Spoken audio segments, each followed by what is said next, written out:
Good morning and welcome to the Daily Reflection. I'm Reverend Shreen, and I've been looking at a lot over the past week and a half, I think probably even longer. Energy differential between discernment and judgment. And you may think, oh, they're the same thing. But vibrationally, they're really not. Discernment is the ability to apply your own inner voice, your own inner compass, your own inner standards to a situation or to something somebody's saying, and determine whether they are appropriate for you. They apply back to you. That's using your discernment. That's not taking anything anybody says as truth or for granted, but rather looking at what they say and hearing what they say and evaluating it and being like, does that resonate? That's discernment. Going into a job interview and looking around and noticing the energy of a company or how they, that's using discernment. Judgment is when you apply a label to someone or something else. And that's where you got to be careful. That judgment of, oh, even they're beautiful, or that's wrong, or that's, whatever that label is, that's judgment. And it can run the gambit from light things, like I said, your personal preference of how something looks, to really deep and potentially ugly things about, judging them as wrong or stupid or evil. And that's, that judgment energy is where you have to be careful, because whatever you judge against someone else, truly, if you look deep inside, is an aspect of yourself that you are judging. And there is a vast difference between discernment and judgment.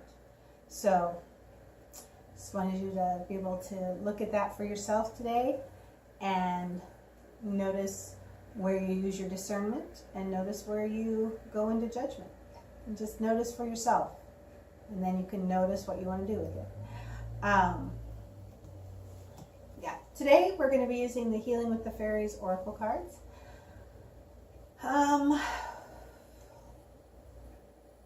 Again, this is a good situation to use discernment.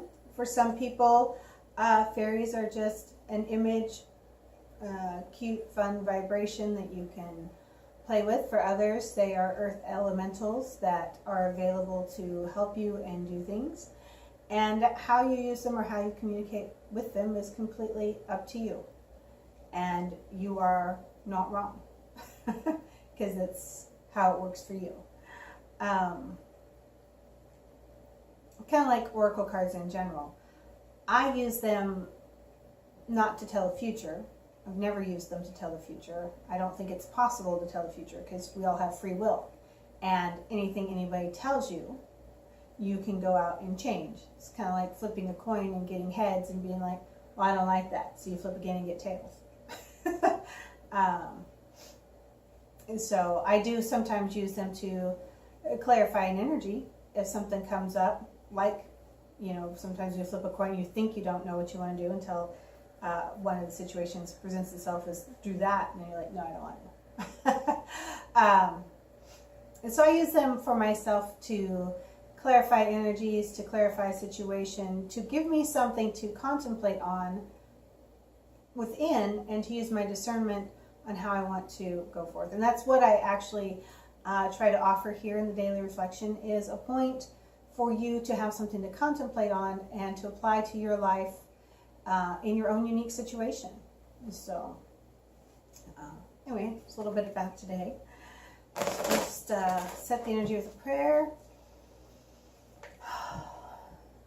as we go through this daily reflection, that it reaches the people it needs to reach in divine timing, with a message that is clear for them, and that benefits them in their spiritual growth, awareness, and understanding. Amen. Okay.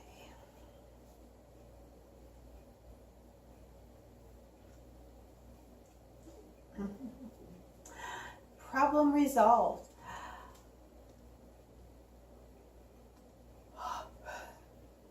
Clearing some energy out of my space. Looking at this clairvoyantly, it looks like there is a energy about light. And when I say light, it's not like a problem that smacks you in the face, but it's something that challenges you consistently and over a long period of time, to the point that you frame your life around it. Like there's always this obstacle you have to deal with, or this problem you have to deal with before you can do anything else. And I'm trying to think of a good example. You know, it's like, let's say you have a river running through your property, and in order to get to the other side, you always have to figure out how you're going to cross it, whether it's with a boat or a bridge or other thing. But that river is a, quote, problem. It's an obstacle you have to deal with in order to access the other side of your property. And what they're saying, what they're showing, what I'm getting here is that there's been some aspect of your life that has been so prevalent that you automatically frame things in terms of dealing with that before you do anything else. And energetically, it's a good time to maybe let go of that, to look at it instead of, oh, that's been resolved, or I solved that and it no longer applies to my life, and so I don't have to frame things in terms of what others might react to or how that, you know, it's been resolved. So you can now move forward looking at things from a new perspective and not having to worry about those things.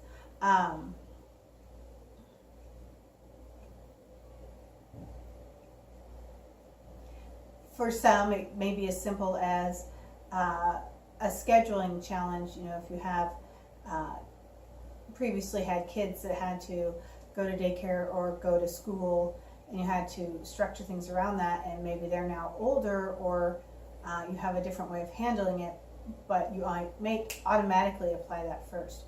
Or dealing with relatives and knowing that Aunt so-and-so always reacts a certain way, or that you can't sit, you know, grandma and mom next to each other around a certain thing, or whatever those things are. They're just saying that those light but prevalent things in the way that you've structured how you interact or what you do or how you say things, you don't have to anymore. That you can now look at that new perspective and be like, oh, that's right, I don't have to worry about that. You can be impulsive. You can be, you can just go straight forward and do it without having to do any end game runarounds. So.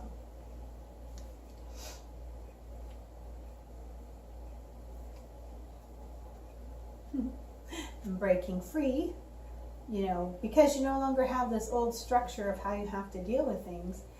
It is just a lot more freedom in how you want to structure your life, how you want to interact with people, where you want to go. So.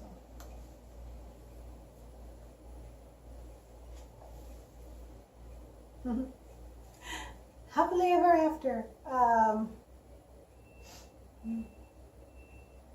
And see, for many of you, what this is saying is that there's aspects of your life you didn't really think you were ever going to get to.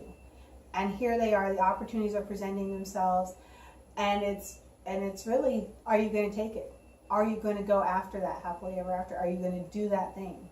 Or are you going to come up with 900 reasons why you can't?